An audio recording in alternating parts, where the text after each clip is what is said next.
ഇതാണ് നമ്മുടെ മർമ്മം. ഇത് മനസ്സിലാക്കേണ്ടുന്ന യാഥാർത്ഥ്യമാണ്. ഫിലോസഫി, പ്രാർത്ഥനയുടെ ഫിലോസഫി. എന്താണ് പ്രാർത്ഥന? എന്താ ഇപ്പം നമ്മൾ പ്രാർത്ഥിച്ചാൽ സംഭവിക്കുന്നത്? അത് തിരിച്ചറിയേണ്ടുന്ന യാഥാർത്ഥ്യമാണ്. ഇവന് ദുഃഖിതനാണോ അതോ സന്തോഷവാനാണോ? ഇയാള് ദുഃഖിതനാണോ സന്തോഷവാനാണോ? ആരാണ്? സന്തോഷാണോ? ദുഃഖാണോ? ദുഃഖല്ലേ? എന്തേ ദുഃഖപ്പെടാൻ കാരണം? ഇവനും ഇവന്റെ അമ്മയും ബീച്ചിൽ പോയി. അപ്പോ ഇവന് ഒരു ടോയ് കണ്ടു. ആ ടോയ് വേണമെന്ന് അമ്മയോട് വാശി പിടിച്ചു. അമ്മ പറഞ്ഞു തരൂലാന്ന്. അതിനാണ് അപ്പൊ ആ ദുഃഖം, അതിനാണ് ആ കരച്ചിൽ. ഇനി ഇവന് വളരെ ഇഷ്ടപ്പെട്ട ആ ടോയ് ഒന്ന് കാണണ്ടേ? ഇതാണ് ആ ടോയ്. ഇതിനു വേണ്ടിയാണ് അവൻ കരഞ്ഞത്. ഇതാണ് അവൻ അമ്മയോട് ചോദിച്ചത്. എന്തേ അവന്റെ അമ്മ ഇത് കൊടുക്കാതിരുന്നത്? അമ്മക്ക് അറിയാവുന്നത് കൊണ്ടാണോ അറിവില്ലാത്തത് കൊണ്ടാണോ? അവനോട് സ്നേഹമുള്ളത് കൊണ്ടാണോ സ്നേഹമില്ലാത്തത് കൊണ്ടാണോ? സ്നേഹമില്ലെങ്കിൽ മോനെ എടുത്തോ മോനെ എന്ന് പറയില്ലേ അല്ലേ? ഉഗ്രവിഷമുള്ള കോറൽ ഫിഷല് അമ്മ എന്തുകൊണ്ട് നൽകിയില്ല? അമ്മക്കറിയാമായിരുന്നു, ഇത് കൊടുത്താൽ എന്റെ മോൻ നിമിഷ നേരങ്ങൾ കൊണ്ട് മരിച്ചു പോകും. അമ്മക്ക് സ്നേഹമുണ്ട്. സ്നേഹവും അറിവും ഒന്നിച്ചു വന്നു. സ്നേഹം മാത്രമുള്ളൂ അമ്മയ്ക്കെങ്കിൽ അമ്മ കൊടുക്കും, ഇല്ലേ? അറിവ് മാത്രമുള്ളൂ, സ്നേഹം ഇല്ലെങ്കിൽ കൊടുക്കും, ഇല്ലേ? അറിവ് മാത്രമുള്ളൂ, അമ്മക്കറിയാം ഇവൻ അടിച്ചു പോകും ഇതോടുകൂടി. സ്നേഹമില്ല, അമ്മ കൊടുക്കും. ഇനി അറിവില്ല, സ്നേഹം മാത്രമേ ഉള്ളൂ, അപ്പോഴും കൊടുക്കും. ഇത് രണ്ടും ഒന്നിച്ചു വന്നപ്പോൾ അമ്മ കൊടുത്തില്ല. സ്നേഹമുണ്ട്, അറിയുകയും ചെയ്യാം എന്താ സംഭവിക്കാന്നുള്ളത്. ഇവളോ ദുഃഖാണോ സന്തോഷാണോ? ഇവളെ കണ്ട് ചിലപ്പോൾ നിങ്ങൾക്കും ദുഃഖം വരും, ഇല്ലേ? ഇതും വിഷയം തന്നെയാണ്. ഇവൾക്കും ഇഷ്ടപ്പെട്ട ഒരു ടോയ് ഇവളെ അമ്മ കൊടുത്തില്ല. ഇത് കടപ്പുറത്ത് നിന്നല്ല, വീട്ടിൽ നിന്ന് കൊടുത്തില്ല. അവൾക്ക് ഇഷ്ടപ്പെട്ട ആ ടോയ് ഒന്ന് കാണണ്ടേ? ഇതാണ് ടോയ്. മറ്റേ ആദ്യം പറഞ്ഞത് ഒരു പക്ഷേ പല ആളുകളെടുത്തുണ്ടാവില്ല, കുറെ ആളുകളെടുത്തുണ്ടാവില്ല. പക്ഷെ ഇത് പല ആളുകളെടുത്തുണ്ടാവും, ഇല്ലേ? പക്ഷെ എന്തേ കൊടുക്കാത്തത്? എന്തായിരിക്കും ഇതുമായിട്ട് അവൾ കളിച്ചാൽ സംഭവിക്കുക? അപ്പൊ അവൾക്ക് ന്യായം പറയാം, എന്താ എനിക്ക് കിട്ടാത്ത, എന്താ അവിടെ ഇയാൾക്ക് കിട്ടുന്നുണ്ടല്ലോ, അയാൾ എടുക്കുന്നുണ്ടല്ലോ എന്നൊക്കെ പറയും. പക്ഷേ നിന്റെ അമ്മക്കറിയാം, നിന്റെ അമ്മക്ക് നിന്നോട് സ്നേഹമുണ്ട്. ഇത് നേരെ അള്ളാഹുവിലേക്ക് അപ്ലൈ ചെയ്താൽ മതി, നമ്മുടെ എല്ലാ പ്രയാസങ്ങളും മാവിയായിട്ട് പോകും. അള്ളാഹ്ക്ക് എന്നോട് സ്നേഹമാണ്, അള്ളാഹ്ക്ക് അറിയാം എന്ത് സംഭവിക്കുമെന്ന്. എനിക്ക് എന്ത് സംഭവിക്കുമെന്ന് അള്ളാഹ്ക്കറിയാം. എന്തിന്? ഞാൻ പ്രാർത്ഥിക്കുകയാണ് എനിക്ക് ജോലി കിട്ടാൻ വേണ്ടി. എങ്ങനത്തെ ജോലി? ഉച്ച വരെ ഉള്ളത്, പിന്നെ കുറേ ശമ്പളം ഉള്ളത്, ഫാമിലിക്കെല്ലാം അലവൻസ് ഉള്ളത്, അങ്ങനെ പലതും. ഞാനാണെങ്കിലോ ഖിയാമുല്ലയിലൊക്കെ എങ്ങനെയാ നമസ്കരിക്കണേന്ന് നിങ്ങൾക്ക് അറിയുള്ളൂ, അല്ല നിങ്ങൾക്കറിയില്ല, എനിക്കറിയുള്ളൂ. അങ്ങനെ ഖിയാമുല്ലയിൽ അങ്ങനൊക്കെ നമസ്കരിക്കാം. അപ്പൊ അള്ളാഹ്ക്ക് സ്നേഹമാണല്ലോ കൂടുതൽ വേണ്ടത് എന്നോട്, എന്നിട്ടും തരുന്നില്ല. ഇതാണ് കാര്യം. അള്ളാഹ്ക്ക് അറിയാം, അള്ളാഹ്ക്ക് സ്നേഹമുണ്ട്. സ്നേഹം ഇല്ലാന്ന് കരുതാ, അള്ളാഹുവിന് സ്നേഹം ഇല്ലാന്ന് കരുതാ, ഉടനടി തരും, വല്ലാഹി ഉടനടി തരും. കാരണം അള്ളാഹുവിനെ ധിക്കരിച്ച് നടക്കുന്ന പറയാം. സൂറത്തുൽ ബഖറയിൽ 216-ാമത്തെ ആയത്തിൽ അള്ളാഹു തആല വളരെ പച്ച വെളിച്ചം പോലെ അത് വ്യക്തമാക്കി തരികയാണ്. വഅസാ അൻ തക്റഹൂ ശൈആ, നിങ്ങൾ ഒരു സംഗതി വെറുക്കും, എനിക്ക് വേണ്ടായിരുന്നു, അത് വേണ്ട, അത് ശരിയാവൂല എന്നൊക്കെ പറയും. വഹുവ ഖൈറുൻ ലക്കും, പക്ഷെ അതായിരിക്കും നിങ്ങൾക്ക് ഖൈർ. വഅസാ അൻ തുഹിബ്ബൂ ശൈആ, ഒരു സംഗതി നിങ്ങൾക്ക് ഭയങ്കര ഇഷ്ടമായിരിക്കും, ഇതെന്നെ മതി എന്ന് പറയും. വഹുവ ശർറുൻ ലക്കും, അത് നിങ്ങൾക്ക് ഷർറായിരിക്കും. എന്തേ കാരണം? വല്ലാഹു യഅലമു വഅൻതും ലാ തഅലമൂൻ, അതാണ് രഹസ്യം. വല്ലാഹു യഅലമു വഅൻതും ലാ തഅലമൂൻ. അള്ളാഹ്ക്കറിയാം, നിങ്ങൾക്കറിയില്ല. ഏതെങ്കിലും ഒരു മനുഷ്യൻ, ഈ ലോകത്തുള്ള ഏതെങ്കിലും ഒരു മനുഷ്യൻ നമ്മൾ വെല്ലുവിളിക്കുകയാണ്, എനിക്ക് എന്ത് സംഭവിക്കുമെന്നറിയാം, നാളെ എന്ത് സംഭവിക്കുമെന്ന്, ഇത് കിട്ടിയാൽ എന്ത് സംഭവിക്കുമെന്ന് എനിക്കറിയാം, ഉറപ്പാണ് എന്ന് പറയാൻ പറ്റുന്ന ഏതെങ്കിലും ഒരു മനുഷ്യനുണ്ടോ?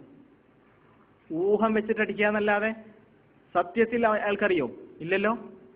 അപ്പോ വല്ലാഹു യഅലമു വഅൻതും ലാ തഅലമൂൻ. എങ്ങനെയൊക്കെ പ്രാർത്ഥിച്ചാലും പ്രാർത്ഥനയ്ക്ക് ഉത്തരം കിട്ടുന്നില്ല എങ്കിൽ അത് ഉത്തരം കിട്ടായികയല്ല, നിങ്ങൾ ഡിസ്ക്വാളിഫൈഡ് അല്ല. നിങ്ങളോട് അള്ളാഹുവിന് സ്നേഹമാണ്.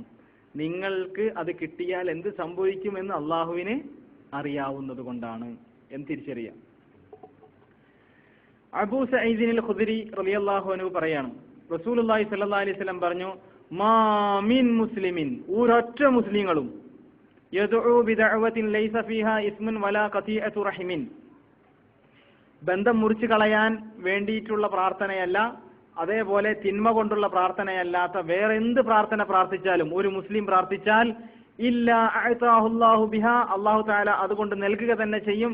ഇഹ്ദാ സലാസ്, മൂന്നിൽ ഏതെങ്കിലും ഒന്ന് തീർച്ചയായിട്ടും നൽകും. ഇമ്മാ അൻ തുഅജ്ജില ലഹു ദഅവതുഹു, നേരം വെളുക്കുമ്പത്തിനും അതുണ്ടാവും.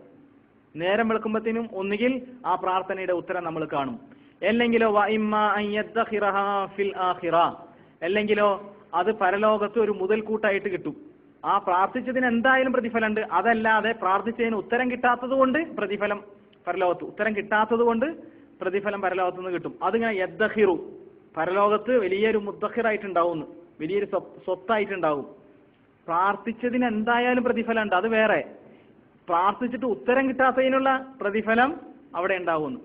അതേപോലെ വ ഇമ്മാ അൻ യകുഫ അൻഹു മിനസ്സൂഇ ബിമിസ്ലിഹാ, അതേ നാണയത്തിലുള്ള വേറൊരു ദ്രോഹം അത് അല്ലാഹു തആല മാറ്റിക്കളഞ്ഞിട്ടുണ്ടാവും, വരാൻ സാധ്യതയുണ്ട്. അതായത് ഞാൻ റോഡിലൂടെ നടക്കുമ്പോൾ ഒരു വണ്ടി വന്ന് ഇടിക്കാൻ സാധ്യതയുണ്ട്, കാരണം ഞാൻ അശ്രദ്ധനായിട്ടാണ് നടന്നത്. എന്റെ അശ്രദ്ധ കൊണ്ടേ സംഭവിക്കൂ എനിക്ക് ഉപദ്രവങ്ങൾ. അത് ഖദറിൽ നമ്മൾ തിരിച്ചറിയേണ്ടുന്ന ഒരു സംഗതിയാണ്. ഉപദ്രവങ്ങൾ നമ്മുടെ ജീവിതത്തിൽ വരുന്നുണ്ട് എങ്കിൽ അത് മുഴുവനും കാരണം ഞാനാണ്, നിങ്ങളാണ്. നിങ്ങൾക്ക് ഉപദ്രവം വന്നിട്ടുണ്ടെങ്കിൽ അതിന്റെ കാരണം നമ്മളാണ്. അങ്ങനെ റോഡ് മുറിച്ച് കടക്കുമ്പോൾ ഞാൻ ശ്രദ്ധിച്ചില്ല, അവിടെ എന്തോ ഒന്ന് കണ്ടു, പെട്ടെന്ന് അങ്ങോട്ട് ഓടാൻ വേണ്ടി കടക്കാൻ പോവാണ്. കടക്കുമ്പോൾ ഒരു വണ്ടി വന്നിട്ട് എന്തായാലും ഇടിക്കുമല്ലോ, വണ്ടി വരുന്നുണ്ടെങ്കിൽ. അങ്ങനെ വണ്ടി വന്ന് ഇടിക്കാൻ സാധ്യതയുണ്ട്, ഇടിക്കുമായിരുന്നു, അങ്ങനെയാണ് ഉള്ളത്. പക്ഷെ അതിനു മുന്നേ ഞാൻ പ്രാർത്ഥിച്ചിട്ടുണ്ട്, അള്ളാഹുവേ എനിക്ക് ജോലിയിൽ കയറ്റം കിട്ടണമേ, അല്ലെങ്കിൽ എനിക്ക് ഒരു കുഞ്ഞ് ജനിക്കണമേ എന്ന്. പക്ഷെ കുഞ്ഞ് ജനിച്ചാൽ എനിക്ക് അപകടമാണ്, ജോലിയിൽ കയറ്റം കിട്ടിയാൽ അപകടമാണെന്ന് അള്ളാഹുവിനെ അറിയാം. അതുകൊണ്ട് അള്ളാഹു തആല ആ പ്രാർത്ഥനയ്ക്ക് ഉത്തരം നൽകിയില്ല. പകരം എന്ത് ചെയ്തു, ഞാൻ റോഡ് മുറിച്ച് കിടക്കുകയാണ്, നോക്കാതെ റോഡ് മുറിച്ച് കിടക്കണം. ഒരു വണ്ടി ലിമിറ്റഡ് സ്റ്റോപ്പ് വളരെ സ്പീഡിൽ വന്നു, അയാൾ ബ്രേക്ക് ചെയ്യും, എന്റെ മേത്തിടിക്കൂല. അതാണ് ആ പറഞ്ഞത്, സൂ എന്നിൽ നിന്ന് തടയുന്നു. ആ പ്രാർത്ഥന അവിടെ ഇല്ലായിരുന്നെങ്കിൽ ചതഞ്ഞരിഞ്ഞു പോകും ഞാൻ.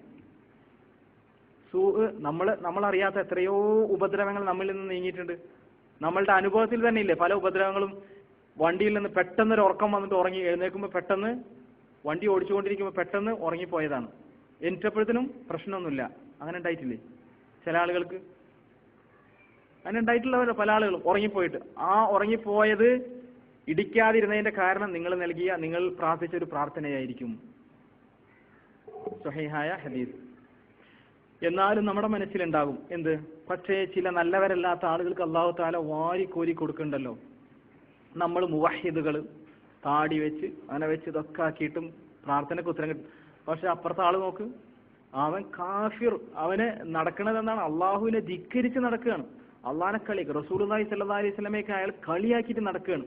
എന്നിട്ടും അയാൾക്ക് മെഴ്സിഡസ് ബെൻസ്, അയാൾക്ക് ഇത്, അയാളുടെ ബിസിനസ് ദിനം പ്രതി മുന്നോട്ട് പോകുന്നു, അതൊക്കെ ചെയ്യുന്നുണ്ടല്ലോ. എന്താണത്? മനസ്സിനൊരു സമാധാനം കിട്ടുന്നില്ലല്ലോ. അല്ലാഹു തആല പറയാണ്, ഫലാ തുഅജിബുക അംവാലുഹും, അവരുടെ സമ്പത്ത് നിന്നെ അത്ഭുതപ്പെടുത്തരുത് കേട്ടോ. വലാ ഔലാദുഹും, അവരുടെ സന്താനങ്ങളും. ഭയങ്കര അടിപൊളി മക്കളൊക്കെ ഉണ്ടാവും, സ്റ്റേറ്റ്സിലൊക്കെ പോയിട്ട് പഠിച്ച അങ്ങനെയൊക്കെ ചെയ്ത നല്ല മക്കളൊക്കെ ഉണ്ടാവും. ഇന്നമാ യുരീദുല്ലാഹ്, അള്ളാഹു അതുകൊണ്ട് ഉദ്ദേശിക്കുന്നത് ഒന്ന് മാത്രമാണ്. എന്താണ്? ലിയുഅസ്സിബഹും ബിഹാ ഫിൽ ഹയാത്തിദ് ദുനിയാ, ഈ ലോക ജീവിതത്തിൽ അതിലൂടെ അവരെ ശിക്ഷിക്കാൻ അതേ അള്ളാഹു ഉദ്ദേശിച്ചിട്ടുള്ളൂ, അതേ അള്ളാഹു തആല ഉദ്ദേശിച്ചിട്ടുള്ളൂ എന്ന്. വതസ്ഹഖ അൻഫുസുഹും, അവരുടെ മനസ്സ് പിളർന്നു പോകാൻ, വഹും കാഫിറൂൻ, അവർ കാഫിരീങ്ങളായിക്കൊണ്ട് മനസ്സ് പിടഞ്ഞു പോകും. അതാണ് അള്ളാഹു തആല അവർക്ക് അത് നൽകിയതിന്റെ ഉദ്ദേശം. പേടിക്കണ്ട. ഇനി അവരോട്, ഇത് നമ്മളോടാണ്, ഇത് സമാധാനമാണ്. ഇനി അവരോട് അള്ളാഹു തആല പറയാണ്, വലാ യഹ്സബന്നല്ലദീന കഫറൂ, സത്യനിഷേധികളായ ആളുകൾ തെറ്റിദ്ധരിച്ചു പോകരുത്, അന്നമാ നുംലീ ലഹും, ഞാൻ അവരെ വെറുതെ വിട്ടിരിക്കുന്നത്, ഖൈറൻ ലി അൻഫുസിഹിം, അവർക്ക് നന്മക്ക് വേണ്ടിയിട്ടാണെന്ന് കരുതരുത്. ഇന്നമാ നുംലീ ലഹും, അവരെ ഞാൻ വെറുതെ വിട്ടിരിക്കുന്നത് എന്തിനാണെന്നറിയോ? ലിയസ്ദാദൂ ഇസ്മ, അവർ ചെയ്യട്ടെ, ഇനിയും തിന്മകൾ ചെയ്യട്ടെ. എന്തേ? വലഹും അദാബും മുഹീൻ, അവർക്ക് വേദനയേറിയ ശിക്ഷയുണ്ട്. മനസ്സിലായോ? അപ്പോ ഇതാണ് യഥാർത്ഥത്തിൽ പ്രാർത്ഥനയുടെ രഹസ്യം. അതിനാൽ ഒരു സലഫ് സാലിഹായ, ഒരു സച്ചരിതനായ ഒരു നമ്മുടെ മുൻഗാമി പറയുകയുണ്ടായി, ഇദാ അഅതാനില്ലാഹു ഫരിഹ്തു മറ, ഞാൻ ചോദിച്ചു അള്ളാഹുവിനോട്, അള്ളാഹുവേ എനിക്ക് തരണമേ എന്ന് നമ്മളൊക്കെ പ്രാർത്ഥിക്കാറുണ്ട്.